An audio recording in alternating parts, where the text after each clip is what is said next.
Well, hello, ladies and gentlemen, and welcome to Daytona, the bumpy Daytona, the rough and tough Daytona, the Daytona we all love to drive.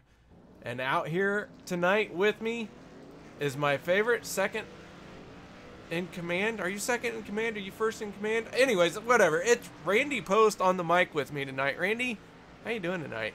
I'm doing great, KR. How are you tonight? Oh, you know what? I promised myself I would speak slowly, clearly, and in English, and I've already broke that promise. So New Year's resolutions covered. I'm early. Well, yeah, I was going to say, you made it to August. Yeah, good time there.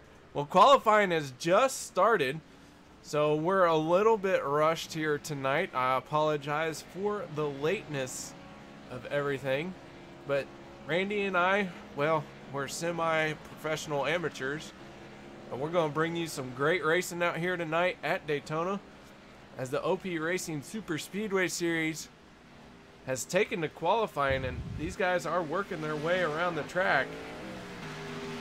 Just got to find a camera that shows it. There we go. It's all set up. Randy, take it away, man, while I do some stuff over here. All right, I'm watching Rick Sebrans right now in the number 4 machine. Last week's winner, it was his first race in the Big Boy League after he was called up from the feeder series, and he ended up winning. He ran a great race all week last week. He ran up front, and he is on his first qualifying lap right now. I do believe, if I'm not mistaken, I am live now. So he's on lap 1 of his 2-lap qualifying. As he did, it looks like he did tag the wall a little bit. This track is so bumpy that you can really get loose and wash up in the corners. As he tags the wall again, and that's going to really be detrimental because you lose a lot of speed, and once that car is all beat up, I think he's going to take it back to the pits and only take 1 qualifying lap this time. Yeah, he did have some damage there as we were riding on the nose. Meanwhile, other drivers who have not had issues have started loading in times. Scott Bellum in the 07, he is on top of the charts for right now with a 50.783, but that was just his opening lap. Here in a moment, we're going to find out just how fast he is at his full speed lap. Yeah, he's doing about 180 miles an hour, and tonight we'll see these cars do upwards of 195, 200 miles an hour. So a huge difference in speed from qualifying to the race, and that's all factored in by the draft. Josh Milam moving to the top of the charts here with a 50.309, and as I'm saying that, Kelly Milam in the 46 is getting to the top. Meanwhile, one driver I do want to talk about real quick, and that is the 84 of Lynn McNeese.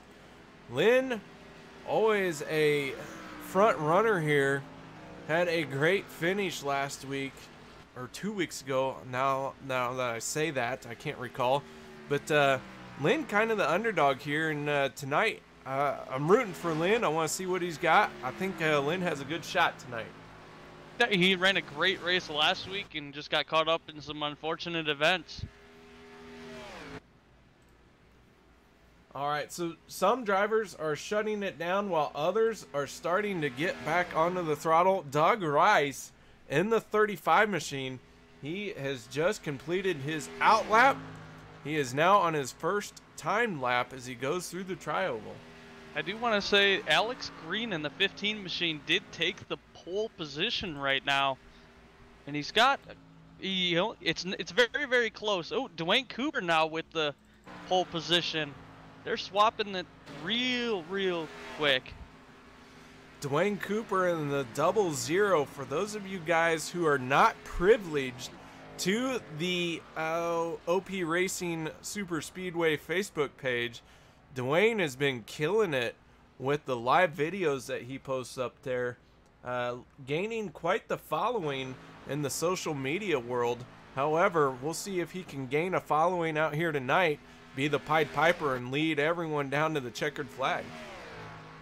Yeah, and I think for myself, I would like to root for Dwayne tonight. He asked me for my autograph and said I was famous. Well, I mean, Randy, you are famous, but you put an N in front of that and you become infamous. You're so famous, you're infamous. That's a big word. I know it means something, but I don't remember what. Three Amigos. Oh, yeah, okay, okay. El Guapo, he is so famous, he's infamous. I don't see anybody else out on the track except for... Oh, my timing here just froze. Cody Ober is out on track. Your favorite driver. Cody Ober. You know what? We're going to have to tell Cody that he is your favorite driver, but you didn't pick him tonight. I know, but some people got to realize why he's my favorite driver. What? Did you tell them? How are they going to realize it if you don't tell them? I can't tell them. It's a secret. Oh. Cool. Well, I like secrets. Can I know the secret?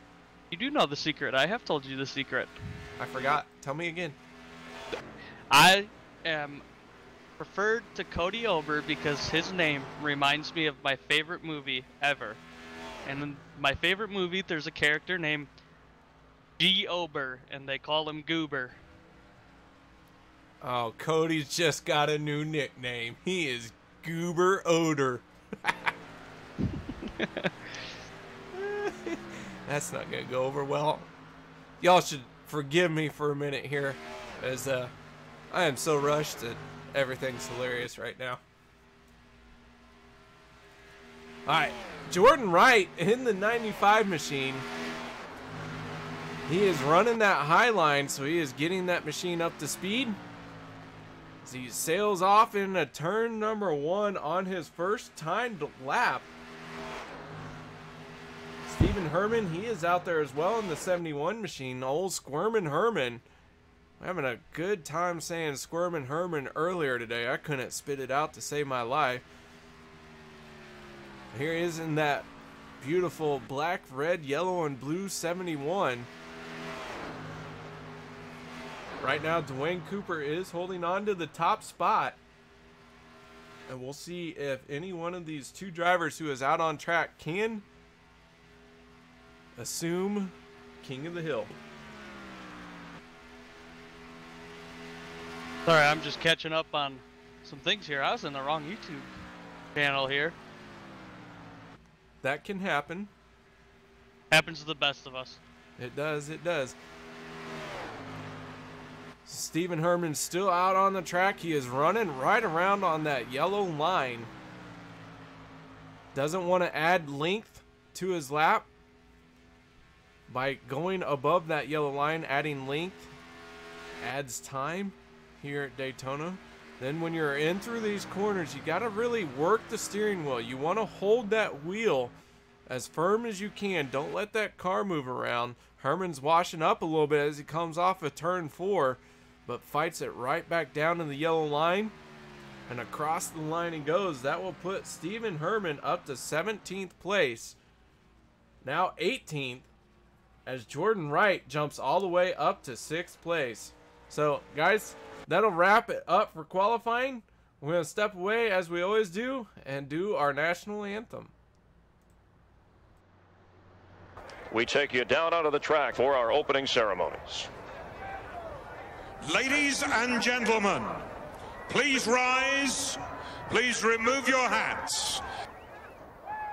Oh, say, can you see by the dawn's early light what so proudly we hailed at the twilight's last gleaming, whose broad stripes and bright stars through the perilous flight o'er the ramparts we watched were so gallantly streaming, and the rocket's red glare, the bombs bursting in air, gave proof through the night that our flag was still there.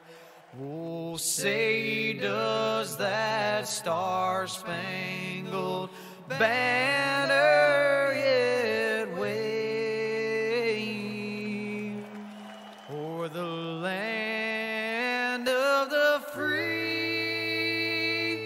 and the home of the brave.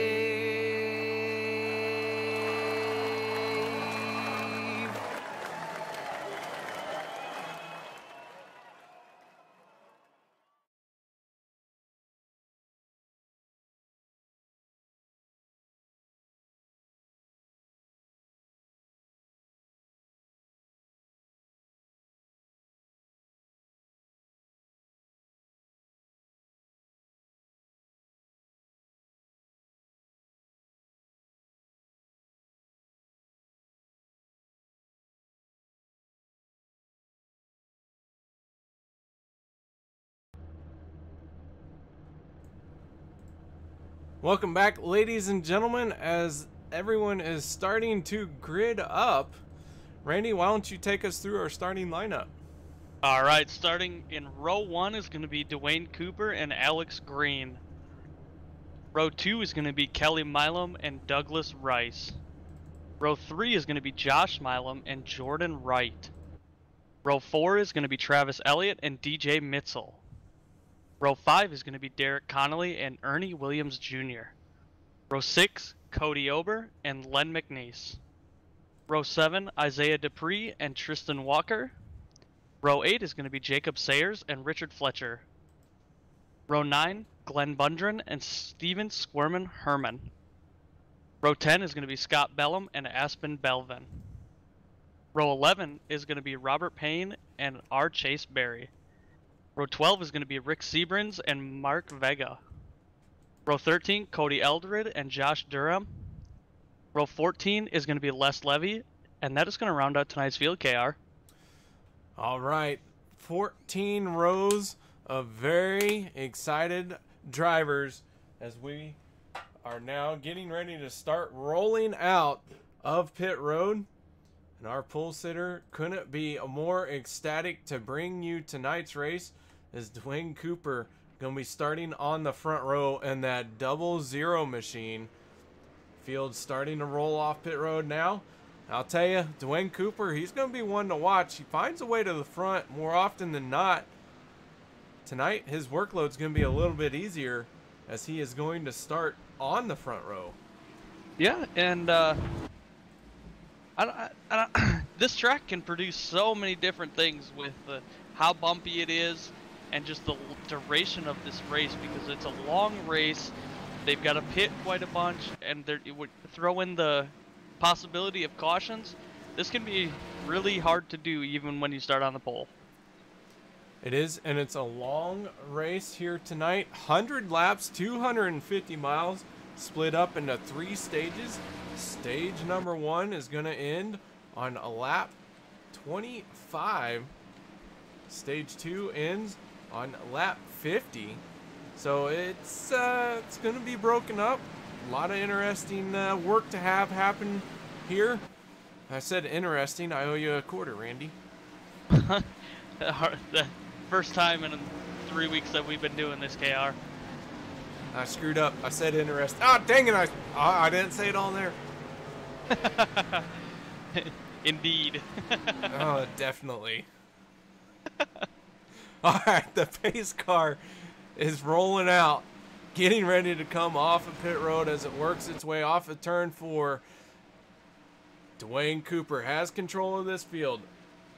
Green, green, green. Green flag is out. Here we go. The 00, beautifully colored red, yellow, and maybe some orange thrown in there.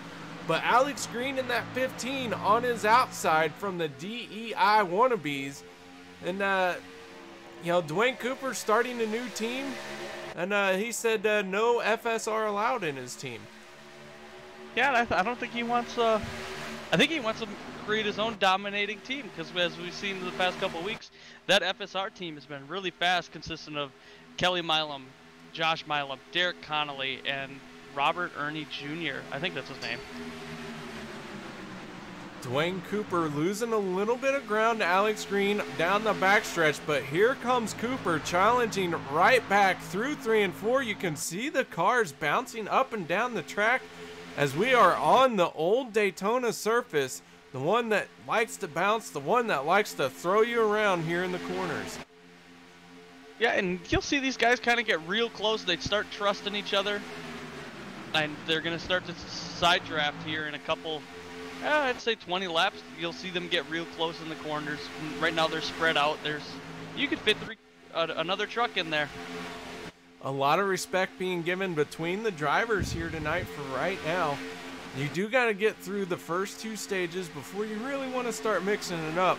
These guys all know that these corners are rough to get through, as Doug Rice going to drop in front of Dwayne Cooper. Down to the inside he goes of Alex Green, and Doug Rice looking to try and lead a lap here, as we're going to come around to complete our 2nd lap and start our 3rd. And I do believe Douglas Rice got that one. Oh, nope, Alex Green was scored with the lap. No, I believe it was Doug Rice. Alex Green led the first one. All right, it's close because I'm scoring Alex Green got it. Well, that's why we're broadcasters and not scorers. They got guys behind the scenes for that. They sure do. But meanwhile, down the backstretch, the field still nice and tidy. We got 2 cars starting to fall back a little bit. They still have a chance to get sucked up as we go 3 wide with the 61 of DJ Mitzel on the outside. He is going to tuck back in. It did look like he caught the wall there coming into turn 3. So he lost a little bit of momentum, but able to keep it together and only really lose 1 position. Alex Green credited with that lap led, so give him 2 laps by my scorecard. I think Randy has him at 3 or 4 or 100. Who knows? Randy and math don't get along. I am very smart. Thank you very much. Yeah, how do you spell it? Smart? Yeah. SMRT. Dang. Give this man a PhD. All right. So not too much going on up in the front. I'm gonna look around in the back and see what we've got going on here. These guys are pretty much double file throughout the entire pack. Our Chase Berry, last car in the pack. Jordan Wright 1 lap down right now, all by his lonesome going through turn 3 and 4 right now. But nobody taking it 3 wide. Everybody just kind of riding around, looking to get some of these laps ticked off before they start making moves on each other. 95 machine Jordan Wright, you mentioned he was 1 lap down. He has already been on and off pit road, and because of that he has lost a lap and lost some time, but very early in the race, great chance for him to make up some lost ground, especially if we get the caution here for the stage end. But he needs to hurry up and find a way to stay on the lead lap. At the rate he is going, he will go another lap down before this stage end. And that would be really unfortunate, because then he only gets 1 of his laps back if he's the only car on the, or that's not a lap down. If there was a caution and he got his lap back, and then he'd be good. But if you're 2 laps down and these guys are spread out as they are like this, it's not going to look good. Down the backstretch we go. The front of the pack still 2x2. Dwayne Cooper shoving that 35 the entire way down the backstretch. Down into 3 and 4 they go. That 0-0. He started on pole. I don't think he's happy that he is not leading any laps yet. You know, I've raced with Dwayne a lot. I'm talking, I've had a lot of races with Dwayne, and he kind of just wants to run a clean race. He's not going to take a lot of chances, but he will help other people. Like you see him pushing Douglas Rice right now. He won't do anything to try and get the lead right at this very second. I think he's going to wait a little bit. There's still a lot of racing left here tonight. As we go on board with the 0-0 of Dwayne Cooper, you can see just how much he's been pushing that 35 machine, as the back bumper has got a little bit of rub marks on it. And Dwayne still on his bumper here coming off of turn 4 down through the tri-oval, really starting to close that gap up. And you see just how much these cars move around. Yeah, I really don't think we can describe it how bumpy this track is. You can see the cars bumping, but there's a spot in turn 1 to where they put like a patch in the pavement, and when you're driving at full speed and in the draft, it's almost like you're an oil slick, because your wheel just goes wonky for a second and then you're back to it. It's so hard to describe on how it happens, and the bumps on this track are really real, as you see Alex Green getting into the wall there and losing a lot of track position from that bottom line.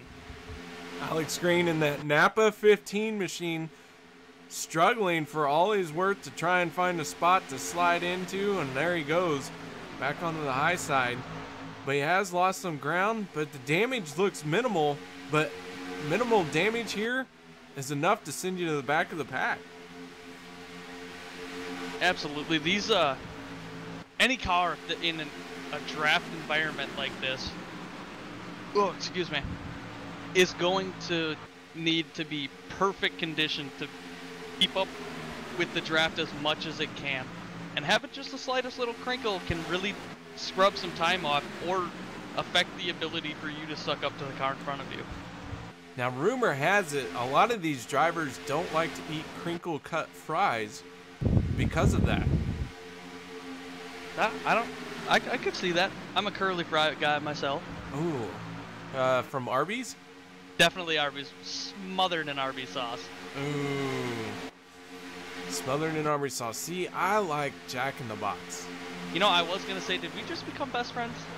But I've never had Jack in the Box. Oh, well, once you have Jack in the Box, Arby's is a tough decision between Jack in the Box. Maybe put Arby's. It could go either way. It depends on the fry cook. If you get SpongeBob at either Arby's or Jack in the Box, that's the one you want. You know, I'm really hoping that we're not going to get any copyright infringement stuff and talking about all these different guys. You know what? It's whatever. We got one car heading for pit road here, and that looks like the 93 of Isaiah Dupree. Early pit stop here or an early race strategy call, although I can't see the benefit of him hitting pit road.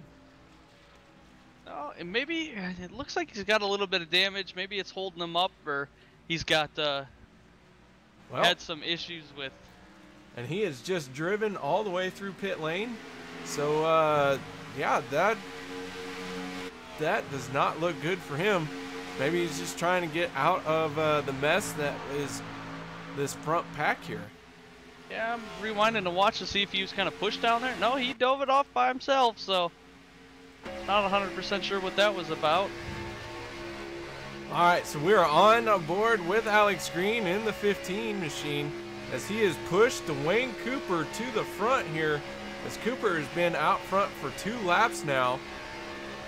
So our pole sitter finally getting to lead some laps, show that he has the chops to lead this race, and Alex Green saying, hey, go faster, as he gives him a good shove down the backstretch. Yeah, Alex Green giving a real good shove. I think he's gonna try and make some sneaky moves here soon, as we are approaching the stage already. It is lap 12. We are caution free. So far, no cautions out here tonight.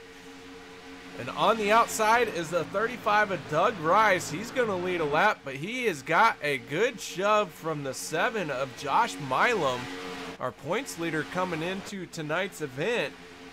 And Milam looking like maybe he might be the upset, become a repeat winner here in this series. We only have one winner, and that is Derek Conley, that has won more than one race. He's won 2. Outside of that, each week has been a different winner. So it's been a very stout season as far as getting all these different winners. Winning a super speedway race is always a very, I don't know what the word is, but gratifying feeling, because a lot of it can be luck, but a lot of it is being in the right place at the right time. And there is a lot of strategy that goes into that with when you need to pit, how can I make it to the front without going 3 wide and risking damaging my equipment. You know, speaking of damaging equipment, as a driver myself, having an opportunity to drive cars, every once in a while you crash. And when you crash, sometimes you can take it hard. Other times you got to shove it to the back of your mind and just move forward. As we're going to go 3 wide through the tri-oval, looks like one car in the wall, not able to get off of the wall until getting out of the tri-oval. And I believe it was Josh Milam in the 7. It was Josh Milam in the 7. He got into the wall and fell back quite a bit. He has lost a lot of ground. He went from the 2nd car in the outside lane to now all the way down to 13th spot, and a heavy damage on the right side of that car. Yeah, I haven't checked to see how bad it is. Ooh, we got another one in the wall at 29. He is 3 laps down. That is Brandon Beckrow right now. He's getting into the wall right there, and he spins it out. Oh, wow, right misses. in front of Jordan Wright. And I don't think a caution's going to come out because there's nobody around right now, and he is off the track. And he has decided to take the tow truck, the long tow truck ride back to pit road. So Brandon Beckrow, early exit here, early issues. Yeah, and Jordan Wright, oh man, you want to talk about a pucker moment. That had to be really nasty to see that car coming right down the track, right in front of you at that speed. Oh yeah, you're going so fast. It's like, oh man, if I hit the brakes, I'm still gonna plow into him. I'm gonna lose steering. You just gotta go off your instincts and hope they're right. Yeah, that's where that depth perception comes into play, big time. Meanwhile, up front, we have an epic battle going on as Doug Rice has managed to hold on to the lead for 5 laps here. Alex Green has led for 5 laps, and Dwayne Cooper has led for 4. So these guys really can't decide who wants to lead a lap and win. And now the 91 of Ernie Williams, he's wanting to throw in his name into the hat. Yeah, Ernie Williams had a kind of disappointing week last week for him. He got caught up in a lot of wrecks, and here he is coming back, and there's a big word for this, and it's like bouncing back. Resilience. He's being resilient this week and running up in 2nd place, as he does have a nose on Doug Rice right now. Brandon Beckrow in the 29 machine pulling off the pit road, getting the damage repaired on that car and using one of his fast repairs to do it. We'll see if he can get back out there, get back in this race. He is scored as 8 laps down for right now. Yeah, we haven't, since I started helping you out with the OP Superspeedway Series, I don't think we went this long at the beginning of a race without seeing a caution. So kudos to these drivers for running really clean and good hard racing. We have several drivers hitting pit road, and it looks like the 93 of Isaiah Dupree and the 84 of Lynn McNeese, as Isaiah has gone a lap down from that pit road miscue. And now that 93 overshooting his pit box, so does the 84. I guess that's going to work out to their favor because they'll still have about the same pit time. And they'll be able to draft together here. Both of them exiting pit road now. Meanwhile, your leader is the 91 of Ernie Williams. We didn't talk about it a whole lot as more cars come down pit road, but the longest a driver can go is right around 20 laps, just short of a fuel run to the end. Our fuel run is just short of an end. You know what? Lap 25 the end of the is the stage. Fuel run's lap 20. And I think having this short of a fuel run is really going to play a huge factor into the end stage. So we're going to have a about 50 lap shootout at the end here, and they might have to pit 3 times. Or not, they'll have to pit 2 times, sorry. Bad math, bad math. We are riding on board with the 43 of Richard Fletcher as he tries to get up to speed as we are under green flag pit stops here.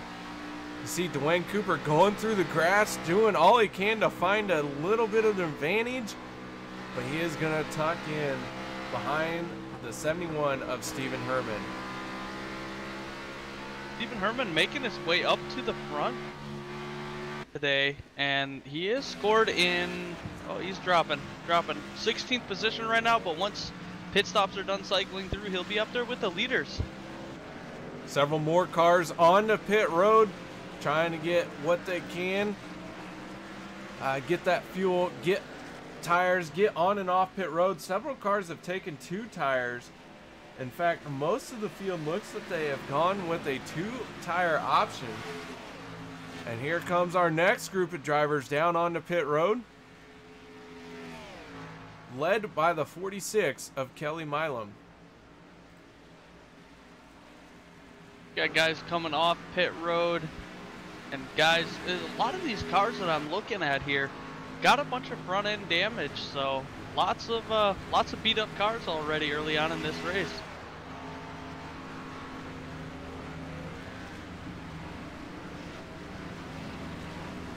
Derek Conley having a heck of a time getting into his pit box. That is going to cost him a whole lot of time, as Kelly Milam spending a lot of time on pit road as well.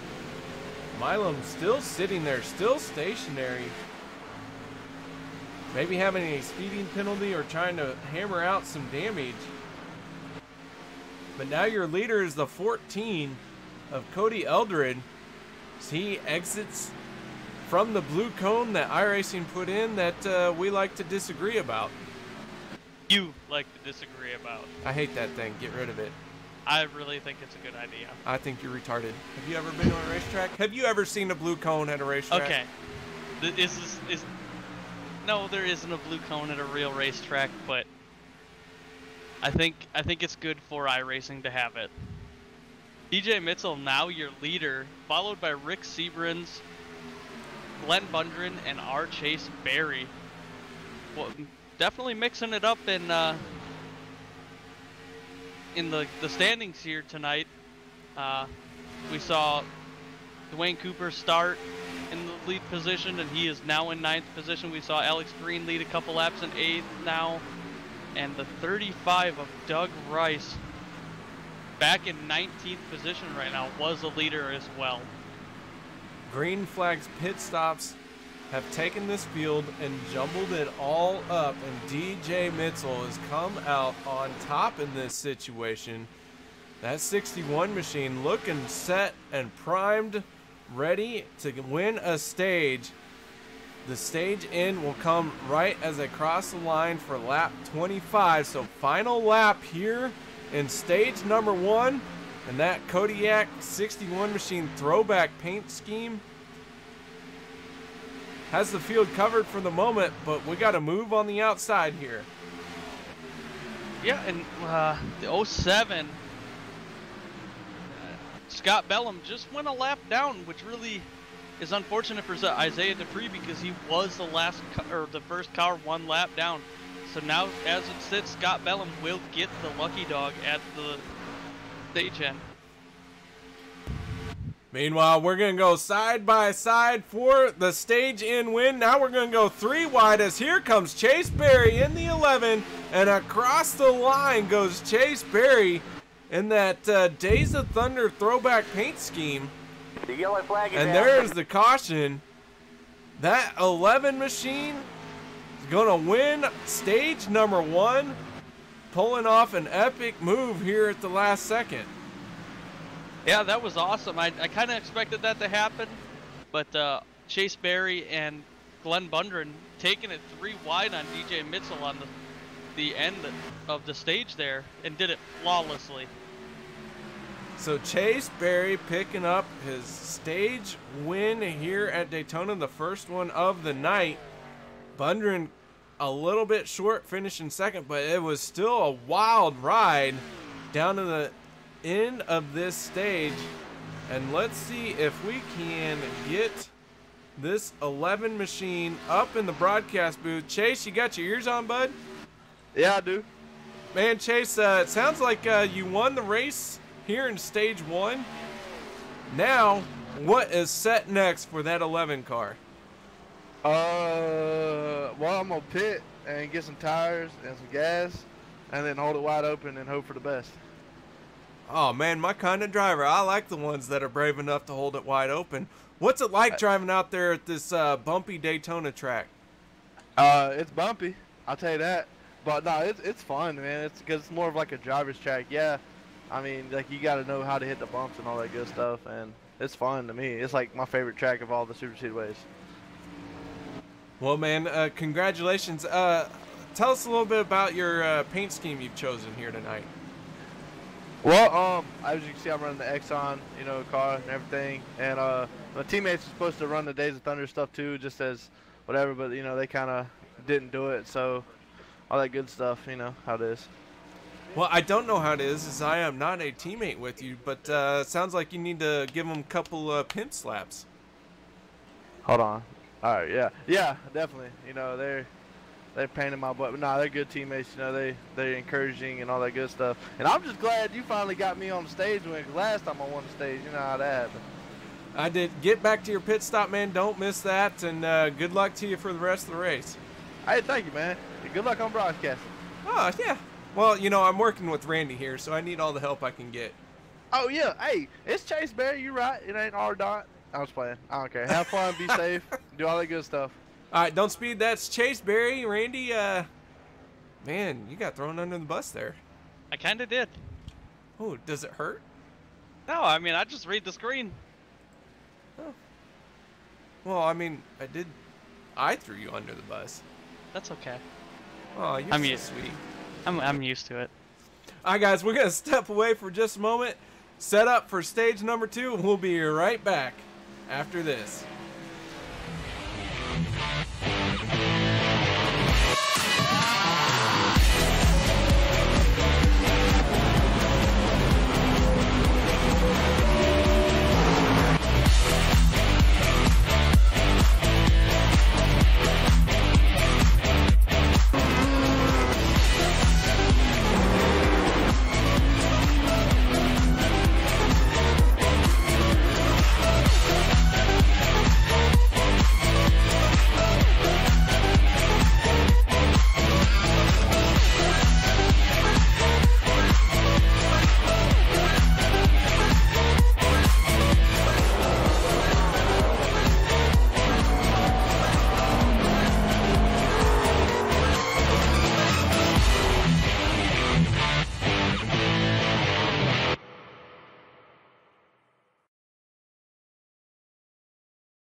Welcome back, ladies and gentlemen. As the field is working its way slowly down the backstretch, you can see the lights are out on the pace car. They are going 2 by 2 for this restart. And Ernie Williams Jr. in the 91 is going to be taking this field to the start-finish line. But on his outside for this restart will be Doug Rice. Row 2 is going to be Jacob Sayers. Oh, got him!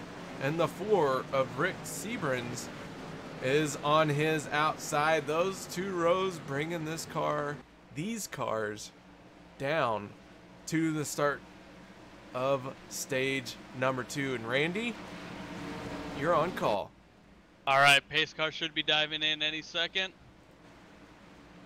And the pace car's diving in. This field's getting tightened up, and the green flag is out. Doug Rice gets a huge jump on Ernie Williams Jr. with Jacob Sayers giving him one heck of a push and Chase Berry behind him.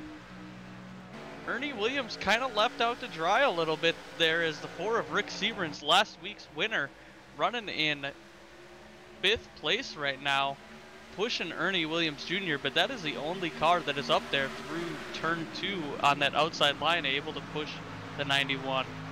Douglas Rice still on the bumper of the 39 of Jacob Sayers, and Chase Berry falling back just a little bit, but not too far. Making it through turn 3 and 4 here. Pretty solid double file line. That is going to complete right about now. Is going to complete the first lap of the new stage with Ernie Williams Jr. leading the pack. The 4 of Rick Seabrans gonna make a run on the outside of Ernie Williams here, as Williams battling with Doug Rice on the bottom here. These guys want to hold firm, want to get nice and tidy, get a lot of energy built that way when you can stay single file, stay pushing each other. And as we get a great shot down the backstretch, you can see just how much they are staying single file, but you can't do it too much. You do want to poke these noses out of these cars and let some fresh air get to them. Yeah, you don't want to stick them underneath too long because these things will get hot really, really fast. And I think if you just stick underneath the tail of somebody for like 11 laps, they'll start blinking at you saying, slow down, it's getting hot. I like to ignore those and just let the engine blow, because who's got time to pay attention to blinking lights? Ooh, look. Sorry, I saw something shiny. Yep, so these cars do have a tendency to blow. I know that for a fact, but if you take care of the motor and get some clean air in there every now and then, like you see the 61 of DJ Mitchell drift a little high, he's catching a little bit of clean air, as well as the 37 of Glenn Bundren. Alright, and I do just want to point out that we are being watched over in Belgium. This broadcast has gone international. Oh boy, worldwide broadcast. Well, it is. And Mr. Trillion, thank you very much for checking in with us. Always enjoy knowing when we go international with our broadcasts. And these drivers for OP Racing, they'll be excited to know that they have as well. Oh yeah, once they come and watch the race, they'll be happy to see that. You know, a lot of these guys do check back in and watch the race, and then they critique us broadcasters, and they give us more guff, and a hard time than actually what they should probably give themselves, because half these guys can't even figure out how to turn left for 100 laps. I mean, I can sometimes figure out how to turn left, but I definitely enjoy the broadcasting aspect a little bit, because I'm not getting angry because I'm getting wrecked. Listen, there's a reason why we're in the broadcast booth. All right, and we got Kelly Milam and Josh Milam getting tangled up in the back there. Caution does come out for the first time tonight. Kelly Milam in the 46 pointed the wrong way on the track. He's going to try and straighten it out. But that has brought out our first caution for a crash here tonight. So that 46 machine gets it turned and gets going the right way as we go to our Maxspeedtv replay. figure out what went wrong here for this group of cars. You see these guys working through the tri-oval. Down into turn number 1 they go. Kelly Milam, as we ride on board with him. Field getting very close. Milam getting hit from behind, it looks like, chasing the car. We were on board with him. Back this up a little bit more, take another shot at it, and see what these other drivers all saw. It looks like the 7 is going to slam into the back. 2 teammates making contact in the middle of the corner as Josh Milam slams into Kelly Milam. And possibly what you could call some netcode here. Yeah, and you could go as far as saying father-son instead of teammates. Yeah, which means, I think Josh is going to get grounded for that. Oh dear, he's grounded. As we ride on board with Josh Milam for this replay. Work through the tri-oval here, down into turn number 1 they go. We'll see just how fast this can happen.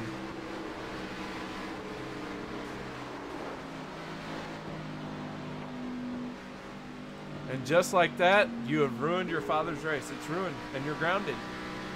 Ruin. All right, so we are under yellow here for the first time as an accident. And we have a lot of cars on pit road. This should be a final stop situation. Everyone on the lead lap who has made a pit stop should be able to make it to the end of the second stage with this stop. Yeah, easy. They should be able to make it, no problem now.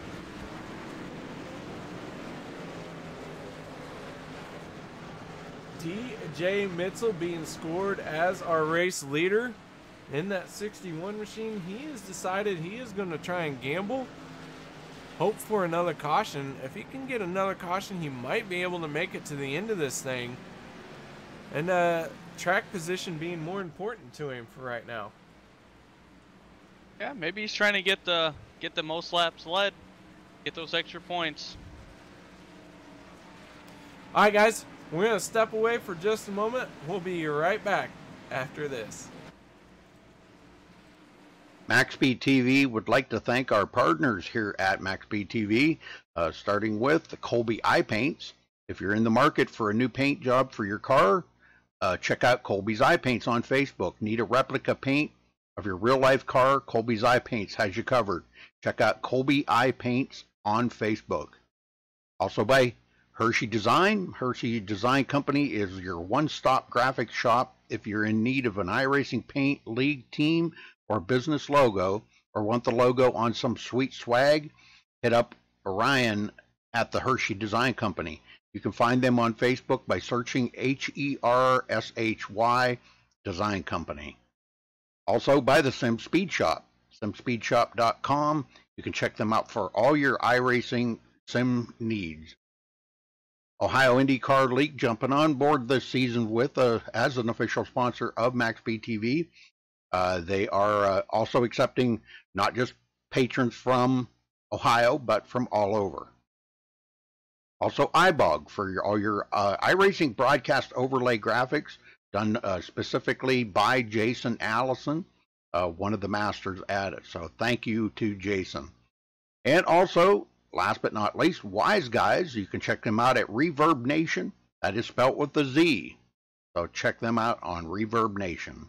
We would like to thank all of the sponsors at Maxspeedtv and partners.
All right, welcome back, race fans. This is the OP Superspeedway Series. For those of you just joining, we are on lap 38 of 100. Under caution right now for the first time tonight after stage 1 being completed. DJ Mitzel currently leading this field down the backstretch.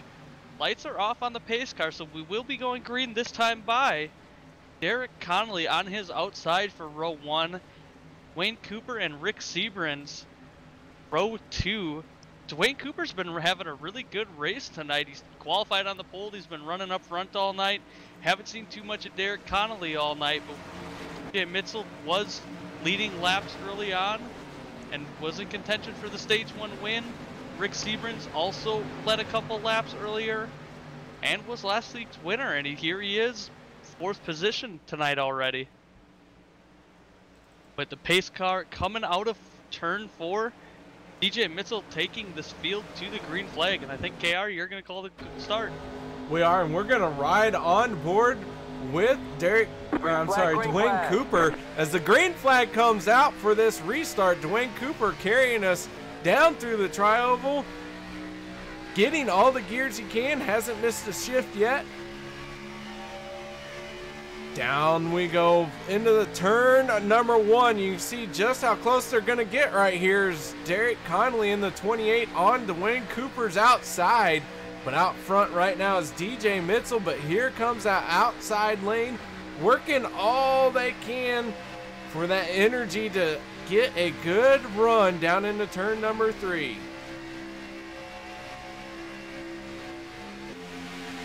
Rick Seabrans giving Derek Connolly one massive push on that outside line. DJ Mitzel sliding up a little bit, trying to give himself some room off of Derek Connolly, pushing him up the track a little bit. Not too comfortable with that inside line there, right on the yellow line for DJ Mitzel. Wayne Cooper still in 3rd position, giving DJ Mitzel one heck of a push. Guys swapping lanes in the back of that front pack. We've got at least 2 distinguished packs here after that restart. Distinguished. I do like words. Distinguished. They're all prim and proper now, as they are distinguished gentlemen.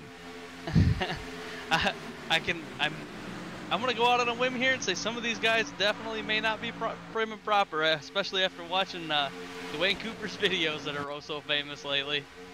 Josh Milam in the 7 trying to force an opening on Doug Rice, and he does. That was a very intense moment through the tri-oval as Doug Rice really had to check up and has lost a lot of ground because of that. Doug Rice still, though, gonna truck it on as Aspen Belvin in the 25 gonna tuck in behind Chase Berry in the 11. I'm still watching up front here. Alex Green in 8th place, also running up front most of the night in the top 10. Had a little bit of an issue with getting into the wall early on, as the 61 of DJ Mitzel is going to connect with the 4 of Rick Seabrans and able to collect it. Rick Seabrans also collecting it behind the 28 of Derek Connolly right now. As we ride on board with Connolly, as we look out the back of his machine, the rest of the field right now in tow behind Connolly, but here comes the inside line of DJ Mitzel and Dwayne Cooper and Lynn McNeese in the 84 starting to work their way through the corners, but down the backstretch this outside line is going to get a whole lot of energy.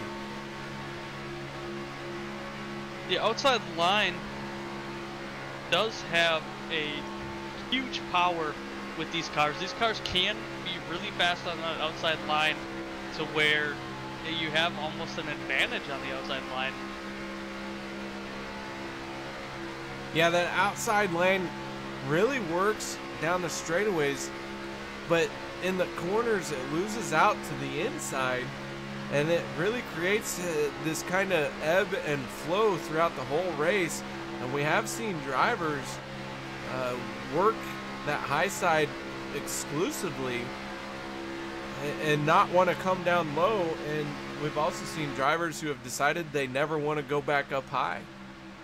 Yeah, Dwayne Cooper is three wide right now with Jacob Sayers. Now it's Glenn Bundren and the 14 of Cody Eldred, making it through the middle like butter. Now in front of that high side line. Have you ever made butter? No, I have not made butter. I've made cheese. You've made cheese? Made cheese. I've cut cheese. I'm sure you have. And the cheese. I have cut the cheese. All right, Derek Conley in the 28 is your race leader.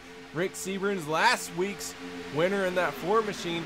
Cody Eldred in the 14, a winner here as well in this OP Racing Series. Cream rises to the top, and here we go. Past winners have found their way to the front.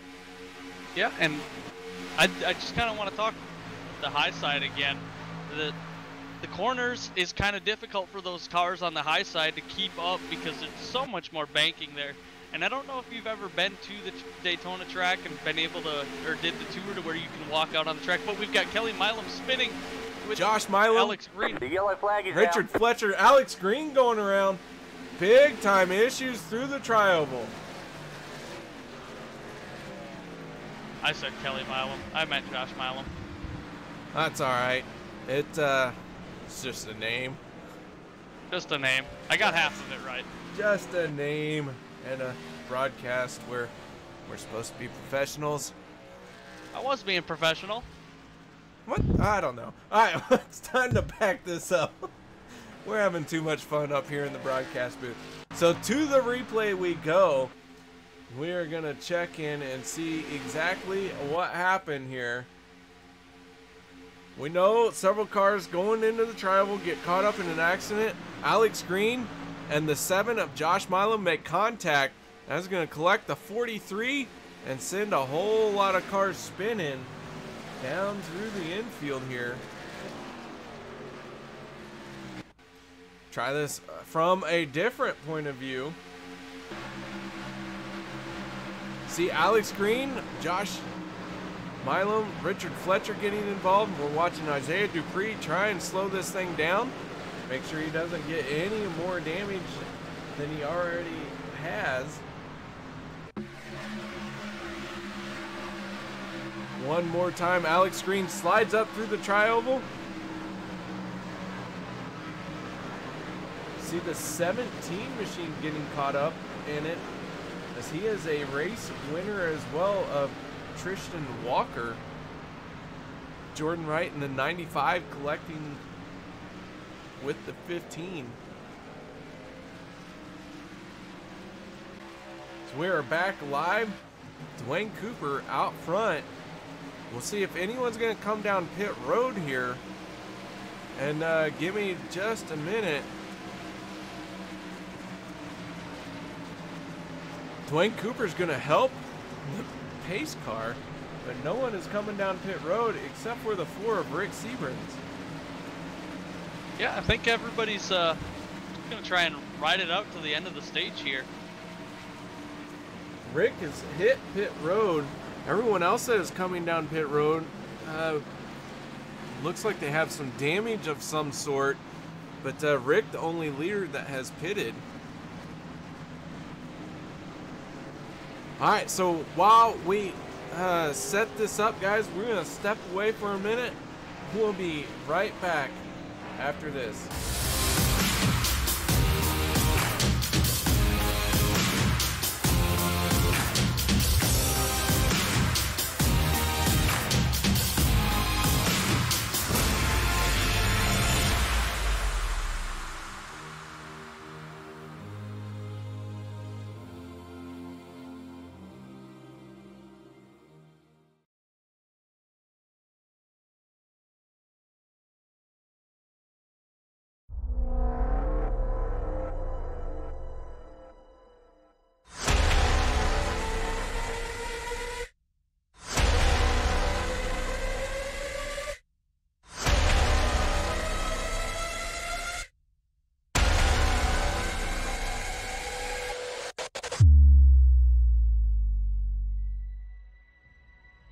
The car behind me is my Chili Bowl midget, the one that I won the Chili Bowl with. And what's interesting about that is it's actually the car that iRacing scanned that's going to be available to all the iRacing members out there.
Welcome back, ladies and gentlemen. As the field is formed up, the pace car has decided that the lights need to be turned off. It's doing all it can to conserve energy because Captain Captain, what was his name? I don't know. Somebody decided that they were going to be energy conscientious. Are you talking about Al Gore? No. Captain Planet. That's who I'm talking about. It was a cartoon in like the 90s that was really dumb. Like me. Probably why I liked it. I was born in 96, so I missed it. Why'd you miss it? You were born in 96. Yeah, I don't remember infant years. Ah, slacker. Anyways, pace car getting ready to pull off. Derek Conley on the inside. Dwayne Cooper in the 00 on the outside. Here we go. Green flag. Back underway. One lap shootout here at Daytona to end stage number 2.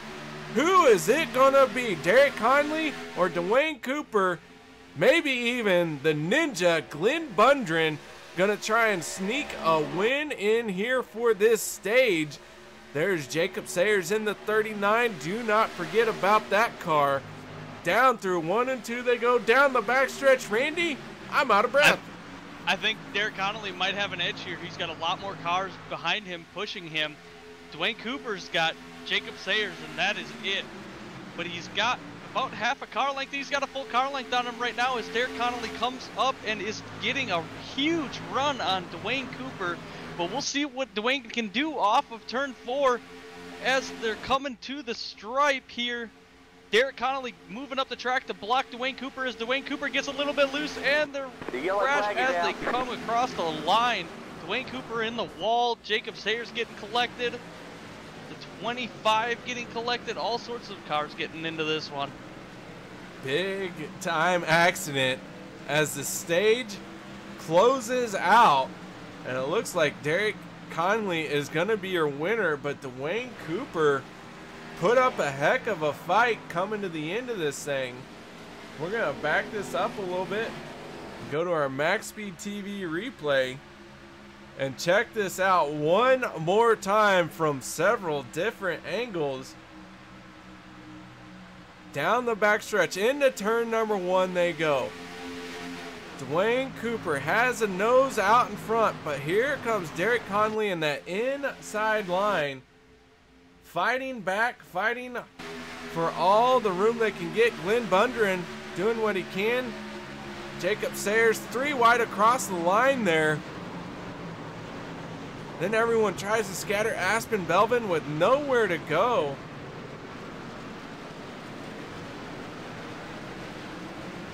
Back this up once again.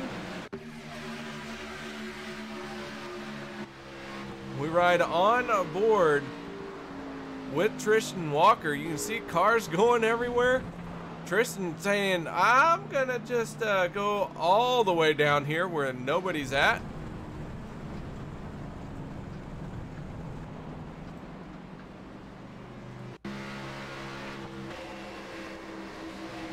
Cody Eldred going for a ride, collecting the 61 of DJ Mitzel. DJ Mitzel able to keep it going though. Cody a quick spin and straightens it out. But your stage 2 winner is going to be that 28 machine of Derek Conley. It is official from Race Control. We waited for a moment to see how they would rule it, as Derek Conley is going to hit pit road. And we will check in with him as we watch these guys hit their pit stalls. Randy, feeling all right? Feeling all right, sir. We got stage 1 and 2 are over. Got a chance to catch our breath here, watching these cars on pit road. Several cars I've seen have taken a fast repair. A lot of damaged cars as we look here. A lot of damaged cars. Doug Rice going to win the race off pit road in the 35 machine. And now our stage winner is pulled out. So let's see if we can't get him up in the broadcast booth. That is Derek Conley picking up another stage win in the 28 machine. How you doing tonight, Derek? Doing pretty good. Give me 1 second here, KR. Trying to take care of some race duty here. You said duty. Yeah. Well, I can't talk because nobody will get off the radio. Anyway, how's it going, KR? You know what? This broadcast has been absolutely ridiculous, but the racing has been amazing. How about your racing tonight? How have you been? On edge all night. I mean, that's the best way I can say it. It's on edge all night. What has it been like out there for you? You finally win a stage, a front runner out there, you know, race after race, and here you are finally winning a stage, finally getting out front. Is the track car combo not to your liking, or is the competition just that stiff here tonight? No, it's the track and the car. This setup tonight on this track, even though it's the same setup we run, it feels like garbage tonight. I don't know what it is. It's like they added 3-4 times more bumps at this track, so it's really hard to hang around. There's been multiple times on the high line, especially going into 3, where the car just does not turn left. The splitter just smacks the ground, front wheels come up, and no turning.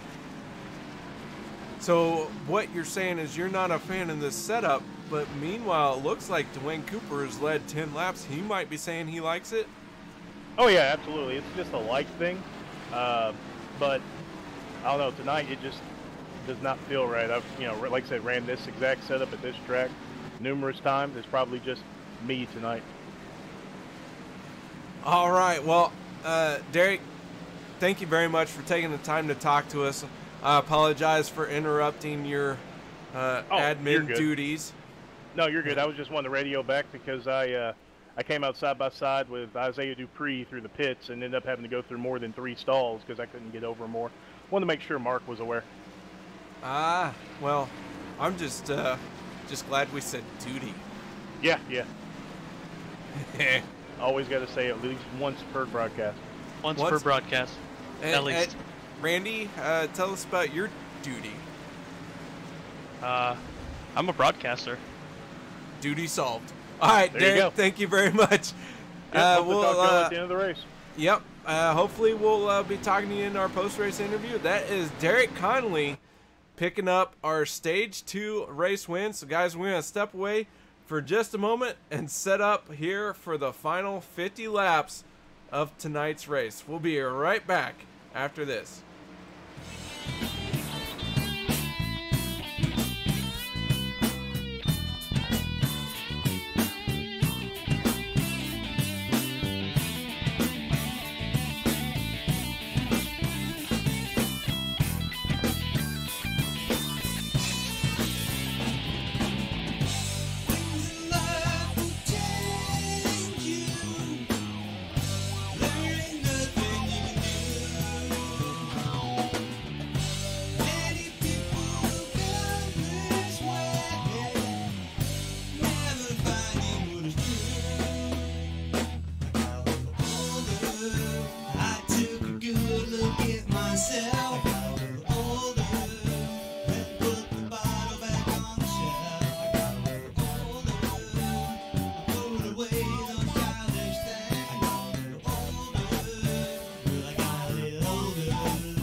Welcome back, ladies and gentlemen, as the field is starting to set for our final 50, well, it's about 45 laps now, as we've done a few laps under caution here, but the final stage of tonight's race, and out front is that 4 machine of Rick Sebren's Lynn McNeese in the 84 machine. On his outside, Richard Fletcher and Alex Green going to be restarting in row number 2. Pace car peels off. Here we go. Green flag is out for the final stage as the OP Racing Superspeedway Series. Ooh, Jacob, the 35 of Douglas big Rice contact. blew his motor. The yellow flag is out. A gear shift was missed. Something tragic happened on the start here for this stage. A lot of cars involved. The 91 of Ernie Williams getting a piece of this as well. Ernie, an early race leader, looks like he is in trouble here as someone has popped a motor, possibly missing a shift here.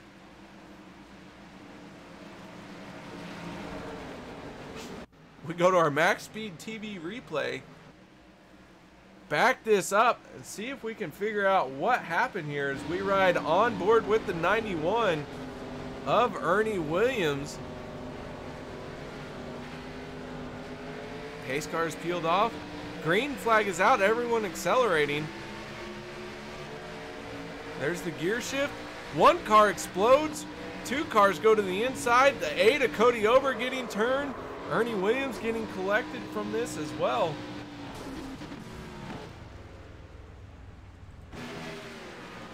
Big time issues here as we start this final stage.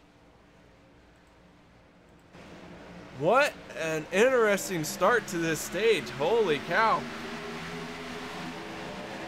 Yeah, that was very interesting. I thought he had blew the motor originally, but it looks like he just kind of missed a shift. The 35 of Doug Rice not able to get it into the gear he needs. Either way, either if he blew a motor or missed a shift, that it still was a not the time to do it. That was unfortunate for the rest of the field. Yeah, I'm kind of speechless. You can't really say much about that. It was pretty self-explanatory.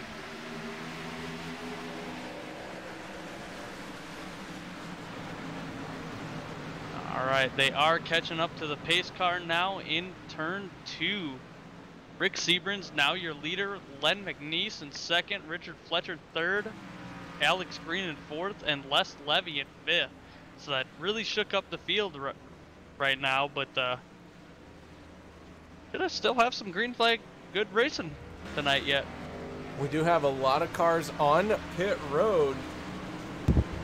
Some of these drivers trying to hammer out some damage. Some of them have already used their 2 fast repairs that are allowed.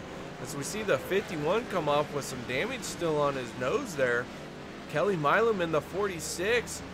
He has missed his pit box, found where he can sit in his pit stall.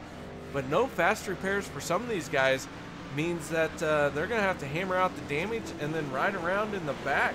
As this race is really... we haven't had a lot of cautions, but the cautions we have had have been big field collecting cautions. Yeah, we had a couple that were a little small, like when Kelly Milam and Josh Milam got into each other. It really only collected 2 or 3 cars, but that one had to be the biggest one of the night so far.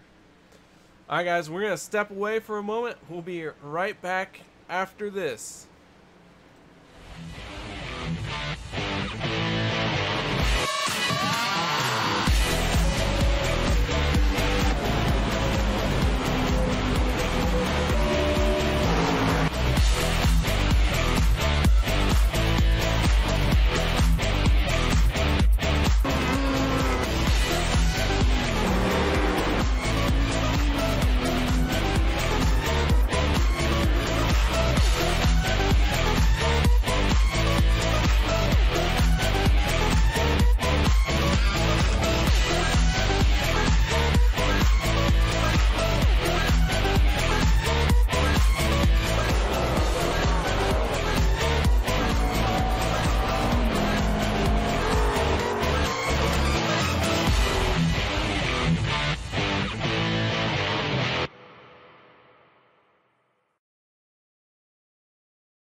Welcome back, ladies and gentlemen, as the field has started to form up. The pace car has turned its lights out. Down the backstretch we go. Rick Seabrans in the 4, Len McNeese in the 84, gonna make up row number 1 for this restart. Row number 2 will be Richard Fletcher and Alex Green. So we have a lot of hungry drivers in the front of this group, hungry for their first win. Randy, how about you take us down to this green flag? All right, we've got the 4 of Rick Seabrans leading them to the green flag, and he's in a good position right now with 40 to go. maybe he can be a repeat winner this week. As the pace car is about to dive off, these guys getting ready to go. Green flag is out. Rick Sebrand's on the throttle. Hopefully everybody can get through the gears cleanly this time, and we'll go green flag racing. It looks like everybody does right now. So Rick Sebrand's out front on that inside line. 84 of Lynn McNeese on the outside line, leading that big group of cars on the outside, getting pushed by Alex Green right now. Richard Fletcher in second in line on the inside. Nobody really giving him help, but DJ Mitchell really pushing the 15 and the 84 right now. As they come down the backstretch, the 4 of Rick Sebrand's way back from Len McNeese and Alex Green. As Alex Green takes to the inside, leaves Len McNeese out high to dry, with DJ Mitchell coming up to duck up and draft him there. And Alex Green is going to lead a lap here. Another lap led for Alex Green tonight. Len McNeese just fell short of that one on the high side there. You mentioned laps led, and tonight's laps led have been a smorgasbord of drivers. Sebrand's has led 11 laps. Cooper has led 10. Derek Conley has led 8. Doug Rice has led 8. Alex Green has led 6. DJ Mitchell has led 6. Ernie Williams has led 6. We have not had a consistent and solid dominant car out here tonight. It has been absolutely insane out here in front. And, you know, our stage winners, they're not out front right now. Derek Conley winning stage 2. Chase Berry winning stage 1. Those guys back in the pack a little bit. DJ Mitchell did have a chance to win the second stage, or the first stage, I'm sorry, and he is in 6th place right now. He is the highest of the contended stage winners so far, other than Derek Conley, who is in 9th place. Want to check in on our pole sitter, the 00 of Dwayne Cooper. He is right now running 19th place on the lead lap, but he has fallen through the field here. Not sure if that is by design or if he's just found a little bit of a hard patch, but I would be watching this 00 here in this final stage.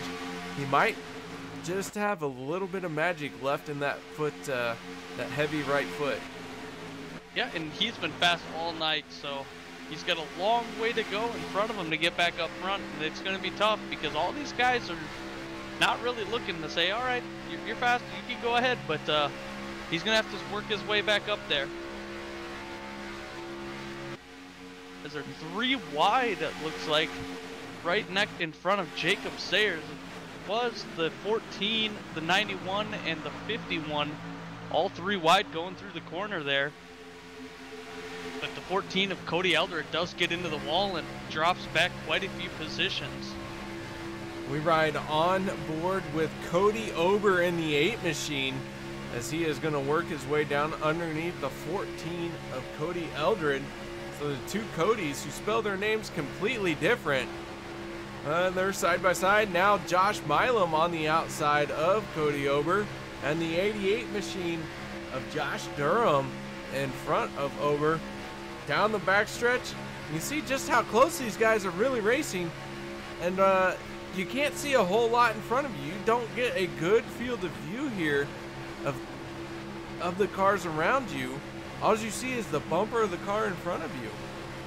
The 95 of Jordan Wright kind of got into the wall a little bit in turn 1 and dropped all the way back to the back of the field, losing a lot of positions. I think he was running in the top 5, and now he's back in 23rd.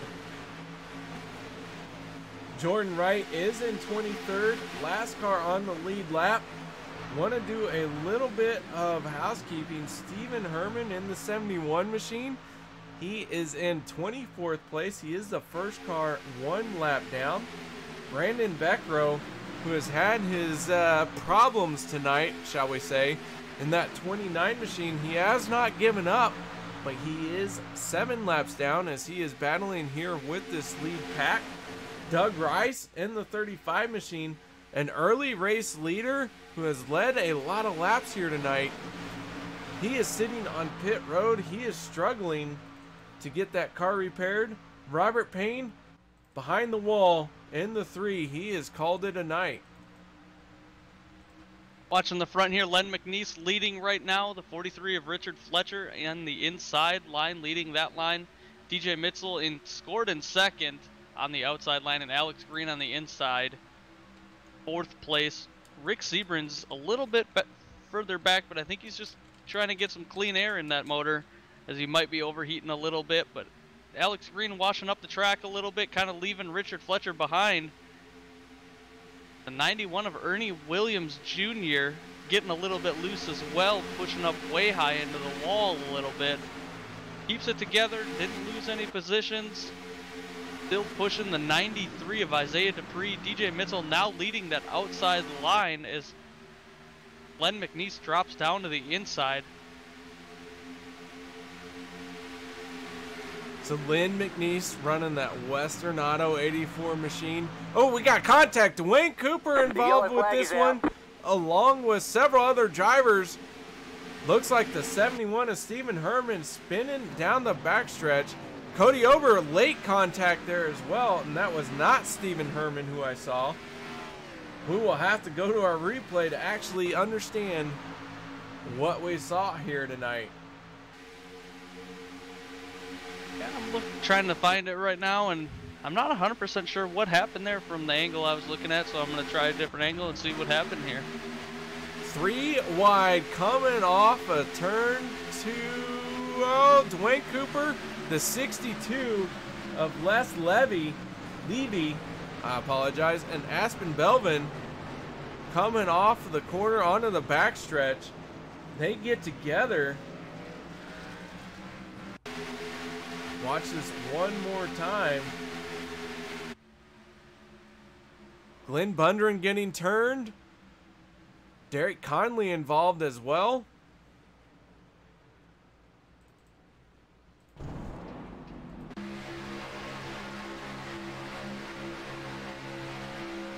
Oh man, from my angle that I'm looking at right now, I hate to use the N-word again, but it looks like a whole lot of netcode to me, because there was about 2 feet in between Dwayne Cooper and 62. I'm trying to find it. Les Levy there. Levy. I'm sorry. Sorry for messing up your name. But jeez. Gosh darn it, Randy. About 2 Broadcast feet is ruined. between these Full guys. refund. Full refund. I would petition. Make sure you thumbs down this broadcast and petition that worst broadcasters ever. Well, one of the worst. I'm sorry. It's your fault. My fault. 100%. All right. So yellow flag out.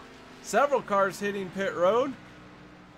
Very well could be the last pit stop of the night. DJ Mitzel getting off pit road first. Alex Green, followed by Ernie Williams, Richard Fletcher, Jacob Sayers, Lynn McNeese, and Derek Conley after a very quick stop, all getting on and off pit road. Several drivers still working on their cars, though. We see the 46 of Kelly Milam. He has been on pit road for a little bit, trying to fix all the damage that machine has. Meanwhile, the 17 of Tristan Walker, tucked in behind the pace car, he is looking to pick up his 2nd win of the season. But gentlemen and ladies, people of all ages, we're going to step away for a minute. We'll be right back after this.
future, we're the ones they won't overlook.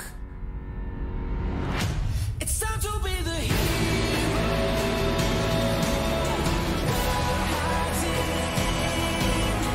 Like you've never seen. Like you've never seen. Looking for a hero.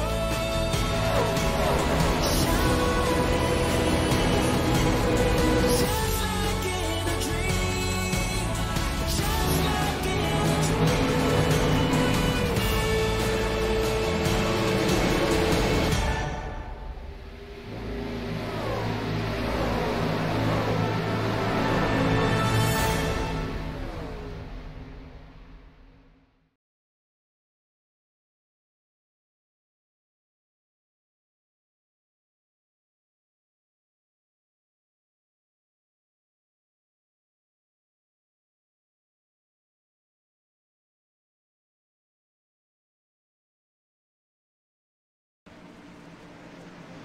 Welcome back, ladies and gentlemen, as the field is formed up. Lights are out on the pace car. We're ready to go racing for the final quarter of this race. Won't be a true quarter. Some people have different opinions of quarters, 420. Others have different opinions, like a quarter is 25% of 100. And we're only going to be taking the green flag on lap 74 of 100. So the math isn't quite right, but whatever. Randy, it's been fun broadcasting with you tonight. All rules pretty much been thrown out the window here tonight. I don't know if all rules have been thrown out the window. I mean, there was a donkey. Was there? Oh, you missed that? I'm sorry. I forgot to share it. Meanwhile, here comes the field down the front stretch. Pace car getting ready to peel off. Travis Elliott and Tristan Walker accelerating through the gearbox as they head for the start-finish line. Down through this tri-oval and into turn number 1 we go for the final 26 laps of tonight's race. Tristan Walker leading the field into turn 1. DJ Mitchell on his outside, and we've seen that outside line have absolutely great run off of turn 2 all night long down into the backstretch, being so much faster on the backstretch and being able to clear that inside line very easy. We have some cars in the grass. That is the 43 of Richard Fletcher. Alex Green still down below the yellow line. These guys get it sorted. We got one in the wall. Looks like Derek Conley in the 28. Jacob Sayers, Ernie Williams Jr., and DJ Mitchell on the high line still, but Cody Eldred back up front right now, leading that inside line by quite a bit, staying up there by the side draft from that that outside line. But Tristan Walker sucking up to him very quickly, able to collect each other and get an inside line formed again.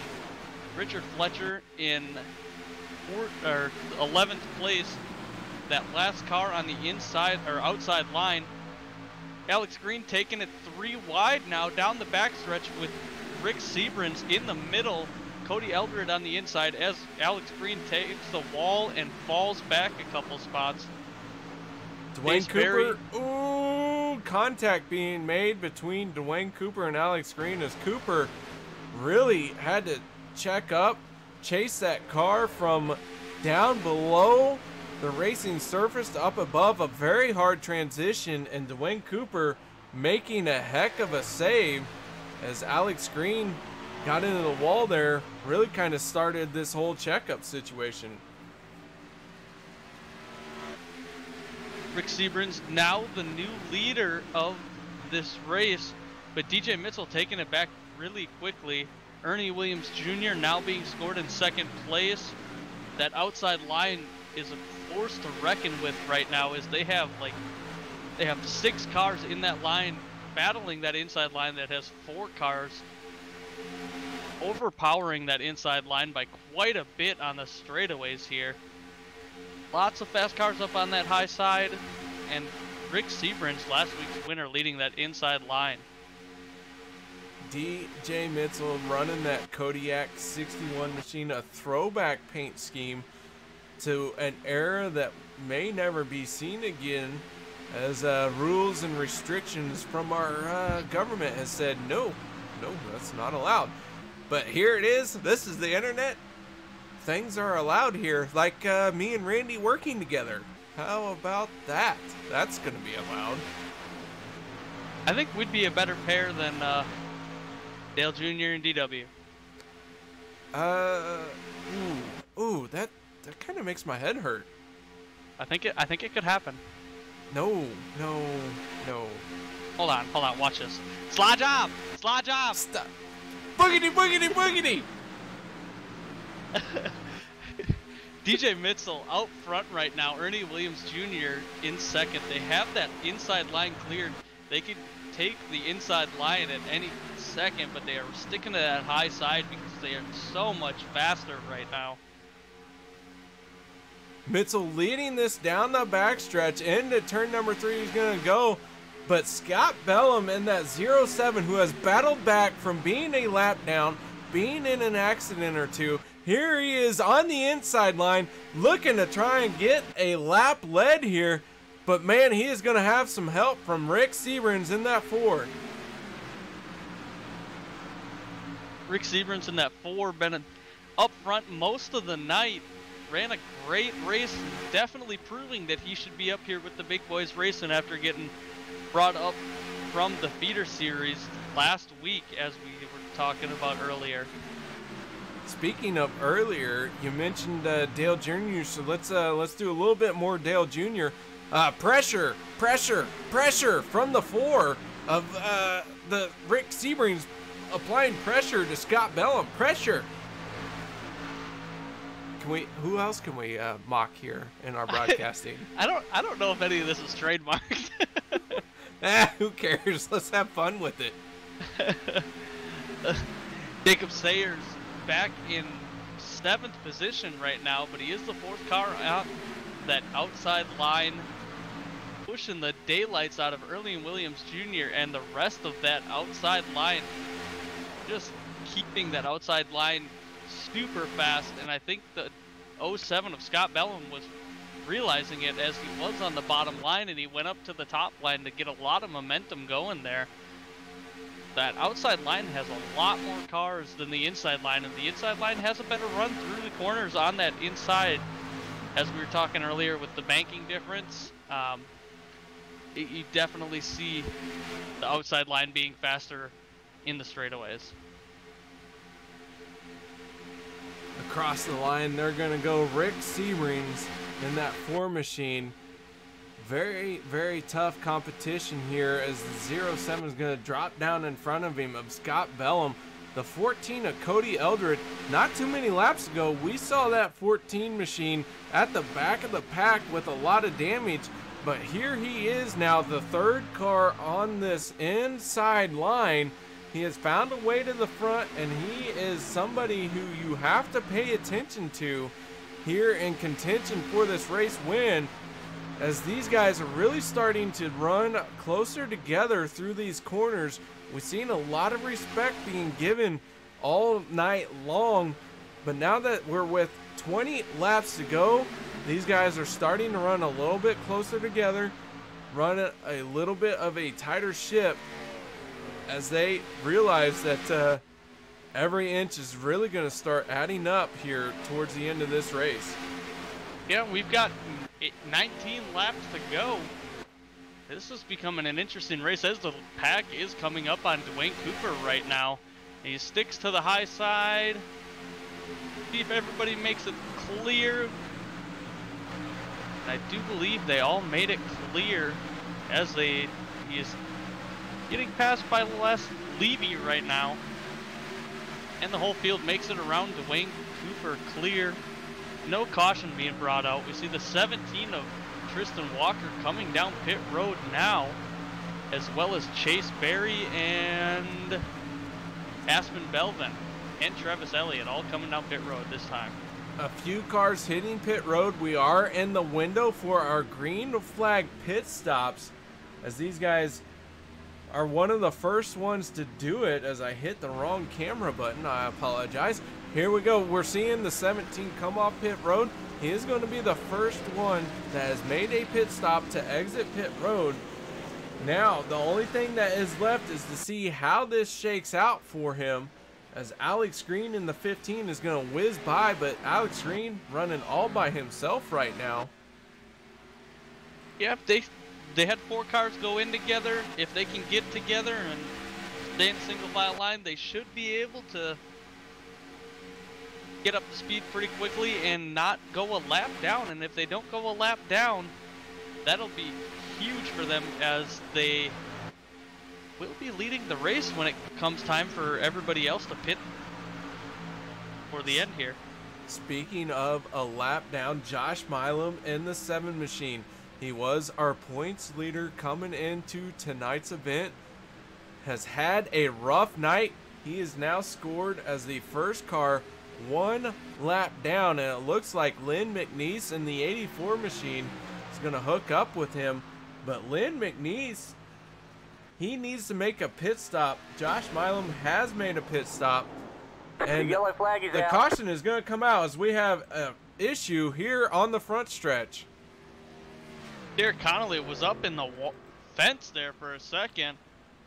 Richard Fletcher was coming down pit road. That's going to not be the greatest thing for him right now. It could be either way. It's hard to tell in a lot of these situations. Only time will tell, but we're going to ride on board with our replay here. Derek Conley in the 28 machine, figure out what happened here. As we see, oh my goodness, not sure who that was. Stephen Herman getting involved. Conley tagging that inside wall very hard. As Conley getting stuck on the wall. We'll back this up once again. The 62 of Les Levy and the 29 of Brandon Beckrow. Poor Brandon Beckrow not having a great night here tonight. Involved in another accident. Les also involved as well. Les just came right down on top of Brandon Beckrow. Brandon up into the track again, catching the 71, a squirming Herman.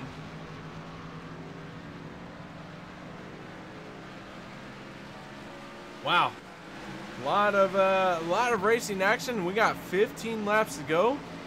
We'll see who is going to come down pit road. I don't believe any of the drivers who have not pitted yet have any aspirations of staying out there. But Randy, sometimes drivers aren't the smartest people. That's why we say, hey, why don't you go out there, you do 200 miles an hour and hit a concrete wall that doesn't move. Yeah, I mean, takes all kinds. Takes all kinds. I hit a wall once. It didn't move. I hit a wall once too, and I fell asleep. How long? Different types of wall we're talking about here. Oh. Well, okay. Meanwhile, our lead pack of cars who had not been on pit road yet, they are hitting their pit stalls. This will be the final pit stop. Everyone can make it here on fuel to the end of the race. We have seen just a few stop and goes for fuel. Several drivers taking just fuel only. Nobody taking 4 tires or anything. So as this field gets set up, we're going to step away, reset everything that we know, and figure out what's going on. And we'll be right back after this.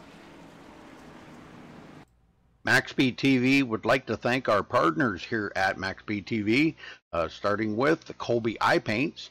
If you're in the market for a new paint job for your car, check out Colby's Eye Paints on Facebook. Need a replica paint of your real-life car? Colby's Eye Paints has you covered. Check out Colby Eye Paints on Facebook. Also by Hershey Design. Hershey Design Company is your one-stop graphics shop if you're in need of an iRacing paint, league, team, or business logo, or want the logo on some sweet swag. Hit up Orion at the Hershey Design Company. You can find them on Facebook by searching HERSHY Design Company. Also by the Sim Speed Shop. Maxspeedtv.com. You can check them out for all your iRacing sim needs. Ohio IndyCar League jumping on board this season with as an official sponsor of Maxspeedtv. They are also accepting not just patrons from Ohio, but from all over. Also, iBog for all your iRacing broadcast overlay graphics done specifically by Jason Allison, one of the masters at it. So thank you to Jason. And also, last but not least, Guyz. You can check them out at Reverb Nation. That is spelt with a Z. So check them out on Reverb Nation. We would like to thank all of the sponsors at Maxspeedtv and partners.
Welcome back, ladies and gentlemen. As the field is formed up, Richard Fletcher and Chase Berry are out front, followed by the 51 of Travis Elliott and the 14 of Cody Eldred.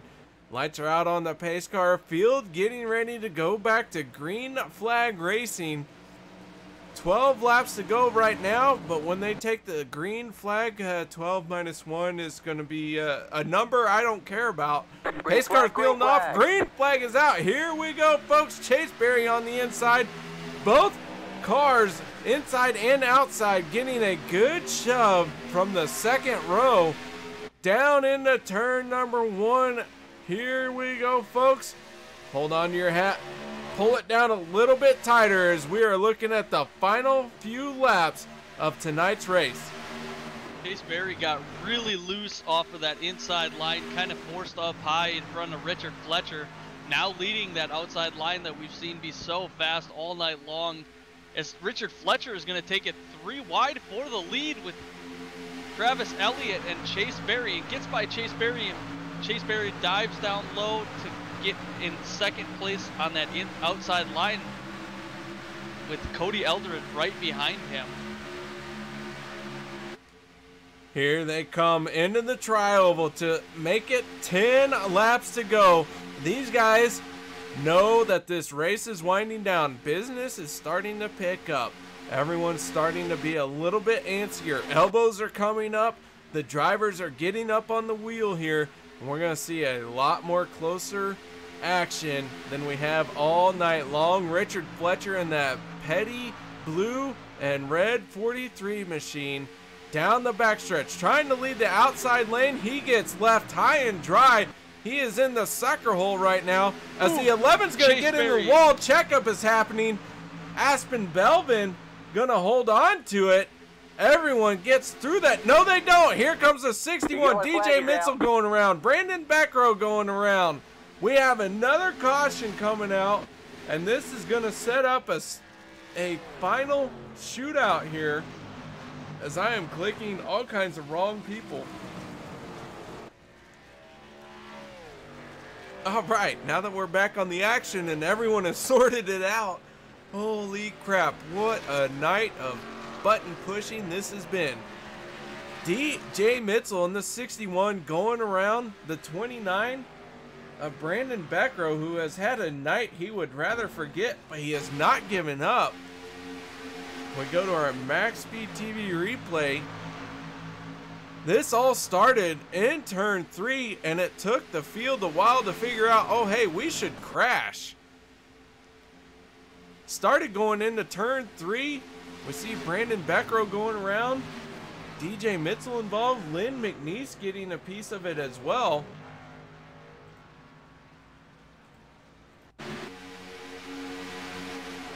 We ride on board with Lynn. You see the Chase Berry getting in the wall. Aspen Belvin going all sorts of crazy. The rest of the field really kind of checked up here. Some cars, ooh, contact right there with Lynn McNeese and Brandon Beckrow.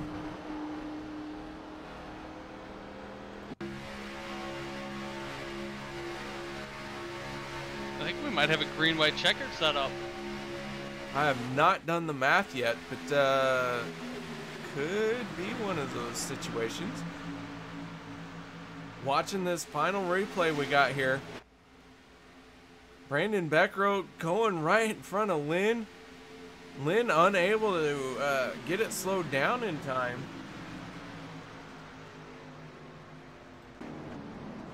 All right. Back to live we go. The 51 of Travis Elliott. 8 laps to go. Everyone should be good on fuel. Nobody needs to make a pit stop here. Randy, what are your thoughts here? I think we're going to see a really close finish and possibly a wreck at the line come that last lap like we saw for the end of stage 1. All right, guys. Well, that's the end of the broadcast as I have just drank the last bit of the beverages I have, the adult sodas. So y'all have a good night, and we'll check back with you later.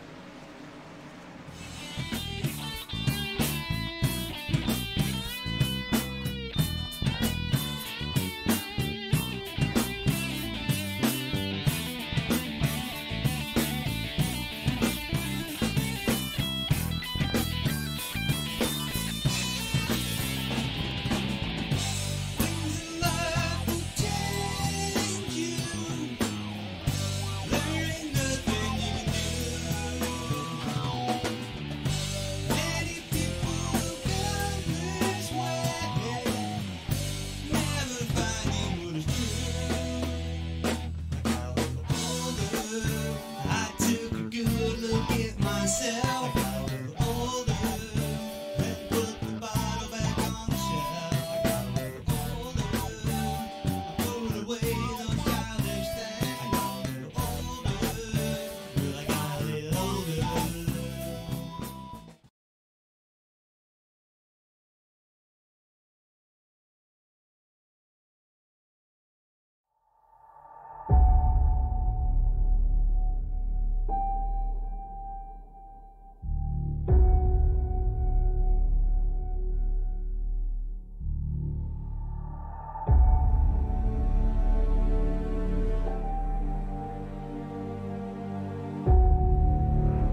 The car behind me is my Chili Bowl midget, the one that I won the Chili Bowl with.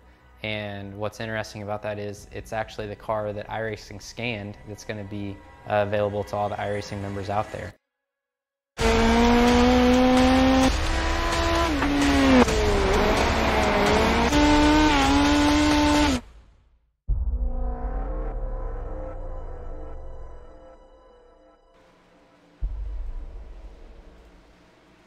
Welcome back, ladies and gentlemen, as we have 6 laps to go as the field works its way down the backstretch, getting ready for the green flag to fly once again here at Daytona. Not just any Daytona, the bumpy, the rough, the tumble, the all kinds of elbows up Daytona.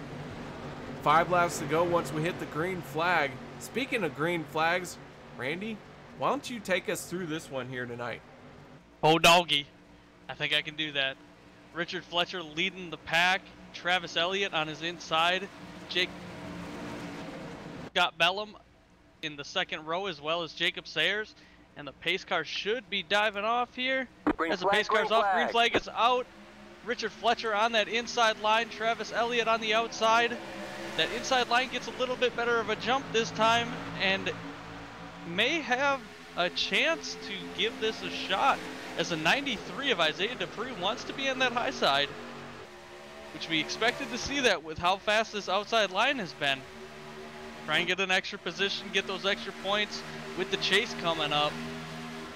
Travis Elliott currently leading this race. Jacob Sayers in second, Richard Fletcher in third, Scott Bellum in fourth, Isaiah Dupree in fifth, as they're 3 wide down the backstretch going into turn 3. Richard Fletcher, Scott Bellum, and Isaiah Dupree 3 wide. Scott Bellum clears the 43 of Richard Fletcher and sticks to that bottom line as the 25 is going around and collecting the 17 and the 00 of Dwayne Cooper. No caution so far. No cautions are out yet. A lot of cars still down below the yellow line. That will not trigger an automatic caution from race control. Aspen Belvin in that 25 machine as he goes up in smoke. His race is done here. 4 laps to go in this race. That machine really in a hard situation here to try and get that back out on the race and have contention to win. Meanwhile, out front, Travis Elliott in the 51 machine leading the high side, along with the 39 of Jacob Sayers, as these guys are going to go 2 by 2 here with the 07 of Scott Bellum and the 43 of Richard Fletcher. Down through the tri-oval they go. Isaiah Dupree, third car on the high side. He's going to dive down to the bottom. Yellow's coming out as we got an accident in the tri-oval. And that's going to give Travis Elliott the win tonight, putting Jacob Sayers in second and Isaiah Dupree in third. Travis Elliott in the 51 picking up his first win of the night. But before we do that and cover that, let's back this up. Let's see what brought this caution out through the tri-oval here tonight. So we go to our Maxspeedtv replay. Woo-wee, what a race. What a finish we're about to see here. Lynn McNeese in the 84 involved in this. We see the Doug Rice blue and white machine. Lynn McNeese getting into the 29 of Brandon Beckrow. Again, the 29 involved in a situation he did not want to be a part of. He's going to go around. Brandon Beckrow, 7 laps down in tonight's event, drops down in front of Lynn McNeese. Doug Rice all over the back bumper of Lynn, and that has sent that 29 machine spinning.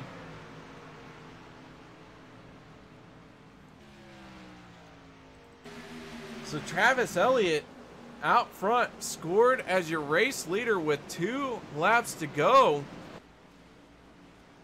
Jacob Sayers looks like he's going to be able to finish second, and Isaiah Dupree in the 93 picking up 3rd place here tonight. A wild finish, Randy, to a wild race. Yeah, it's been really wild. We've seen they went caution free for that first stage, had a caution in the second stage, and now we've had a couple in the last stage here, but a lot longer run here on this last stage and a lot more on the line. And I've seen some really good racing tonight. Tonight has been a great example of what kind of racing is here in the OP Racing OP Racing Super Speedway Series. The broadcasting has really failed these guys here tonight. They have had a heck of a show. A lot of great close racing. Lap after lap, these guys got through stage 1 without a caution. Stage 2 had an early caution. And then stage 3 has just been all hammered down. Everyone fighting for every position they can get. And Randy, I'll tell you what, as a fan of racing, this has been everything I could ask for. Yeah, we had a lot of fun. We had a couple wrecks. Saw a lot of good green flag racing. Saw some 3 wide. I don't know what more you want. $1 million. I hear the Powerball is up to like 3 million. Yeah, I also have been told you have to buy a ticket. You win some, you lose some. You want to loan me $1? No thanks. Oh, well, fine. All right, so final lap here as Travis Elliott in that 51 machine looks like he is going to be able to cross this line under caution as your race winner, and that will add another winner, another first-time winner to this OP Racing Super Speedway Series action. We've only had one guy who has had 2 wins. That is Derek Conley. But that 51 machine crossing the line, picking up the win as the checkered flag waves. Jacob Sayers going to finish in second, and Isaiah Dupree in the 93 checking in third. Whew, it has been a wild ride from start to finish here tonight. Yeah, we had a lot of really good racing and produced a new series winner again. So that's always good to see. Definitely helps them out for the chase. Yeah, getting locked into the chase. 13 drivers making it into the chase here. But guys, we're gonna step away. We're gonna set up our post-race show. And we will let you guys watch the celebration unfold while we do what we need to do behind cameras and microphones.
Welcome back, ladies and gentlemen, as our post-race celebration included several cars, and now we have cars littering the front stretch. But tonight is all about Travis Elliott in the 51 machine picking up a race win here at the bumpy Daytona. Travis, how in the heck did you do that? Pull off this win here tonight?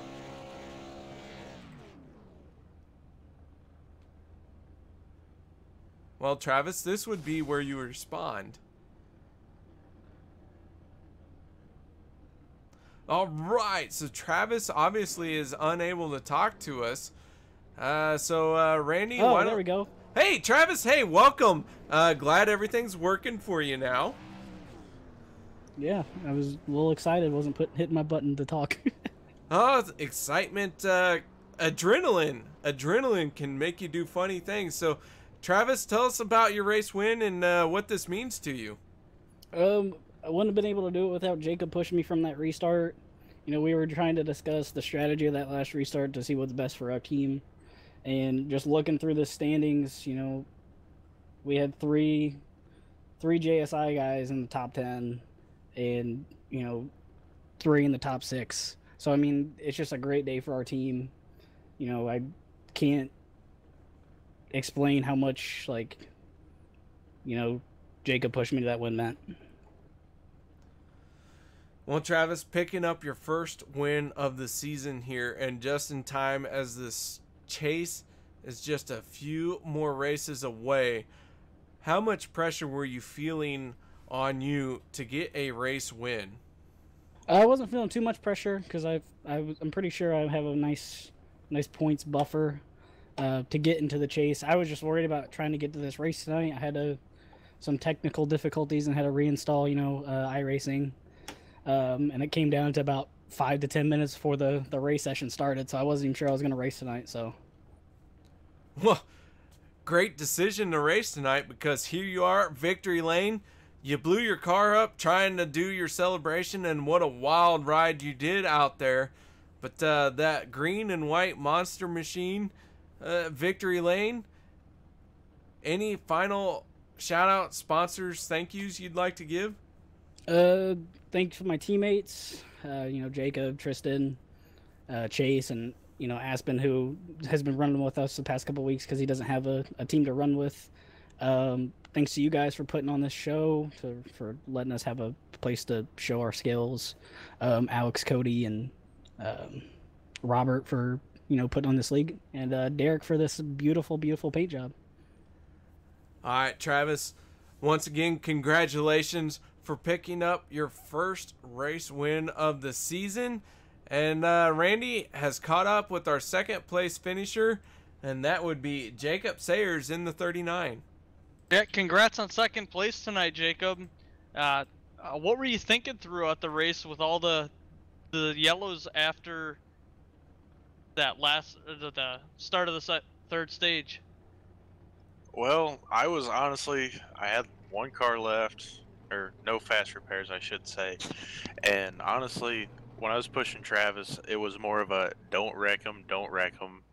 He's been secured into the points the whole way, and I mean, this is my second place, or my second finish in 2 weeks, so I'm pulling a little bit of Chase Elliott here going on.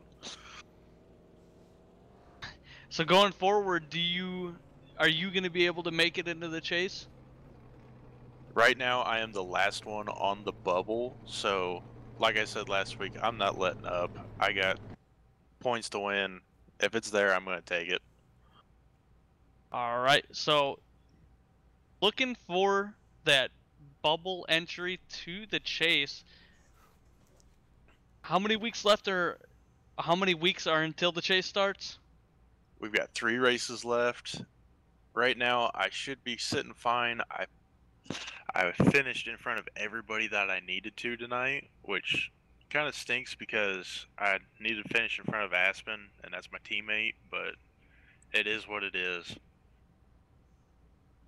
Yeah, you have to get risk versus reward here, and if you make it in, you have lots of racing to get to the top. You're gonna have to work your way through it, but it is doable. Do you have any sponsors shout outs you'd like to make before we move on to Izzy tonight? I want to thank JSI. I mean, these guys taught me how to pavement race. I'm a dirt racer at first, and tonight was somewhat of our throwback paint schemes. So I had Kenny Wallace riding with me today. The old Herminator helped me a lot. Also, I want to thank Sim Graphics with Mark Demon.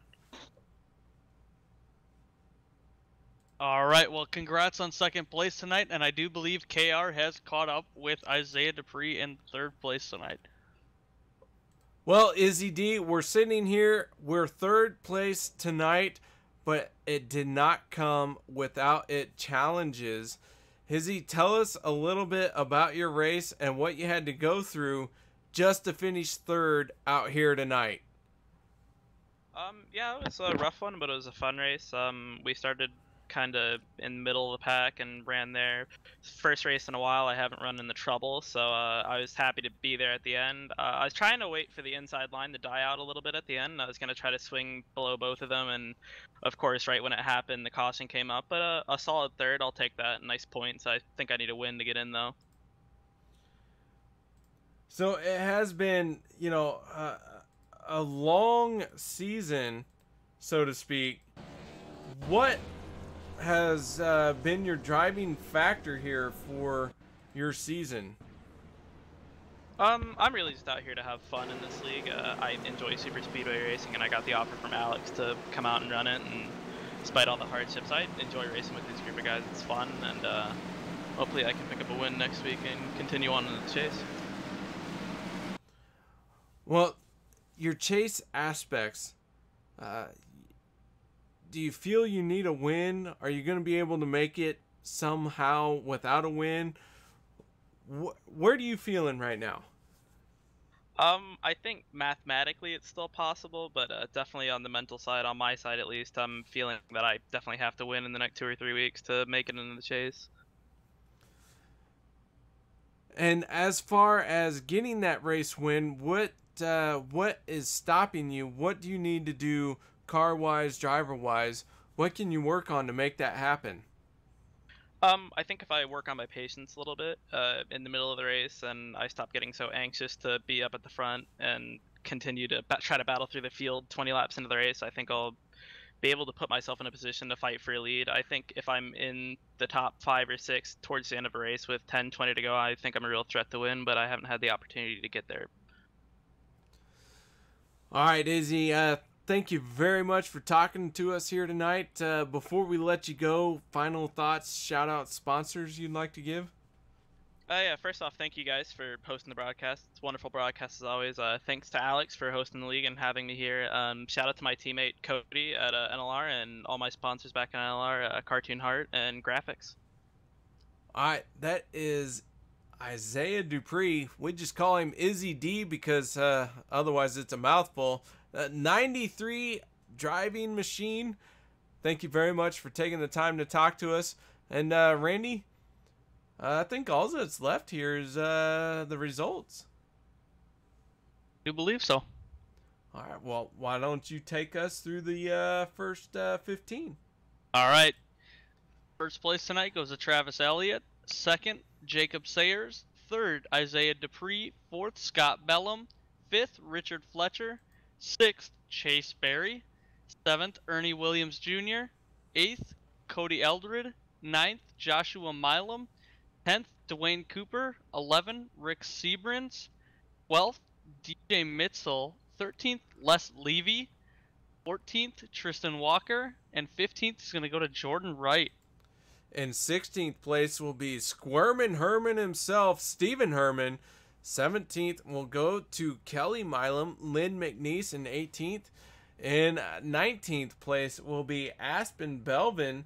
And 20th will be Alex Green. 21st going to Brandon Beckrow, who was 9 laps down. Never give up. He managed to hold on till the end. Derek Conley in 22nd. 23rd going to Glenn Bundren. In 24th place will be Josh Durham. Doug Rice rounds out your top 25. And 26th will be Cody Ober. 27th will be Robert Payne. And 28th will be Mark Vega, who was our race control admin here tonight. And we appreciate his services. So, Randy, another race in the books. Another epic battle here at the Bumpy Daytona. And for me, I gotta tell you, I love every time we come to this track. I wish we had more of them. More Daytona races? Like this track, yeah. You know, well, I can almost assure you that we'll have one next week. What? I know, Where? mind blown. Mind blown. Mind blown. Oh my goodness. Well, Randy, I appreciate you joining me out here tonight. Before I let you go and do whatever you need to do, you little miscreant, thoughts on this race? I thought it was a really good race. We saw a lot of really good, clean racing, and we saw a lot of madness. So a lot of everything we got tonight. Now, you are a super speedway driver yourself. Driving out here tonight, what would it take to win this race? I've won a couple super speedway races, and for me, it's just sticking your nose in places it's not supposed to be and luck. Well, okay. There you go, folks. Just got to roll the dice sometimes, but the right time is the good time to do it. Just got to figure out what the right time is. So anyways, guys, that's going to wrap it up for us here at Daytona. Special thank you to Randy Post for joining me tonight. As always, my name is KR Solfus, and this was a Maxspeedtv broadcast that we probably shouldn't talk about in the future. So, guys, have a good night, and I will catch you all next time.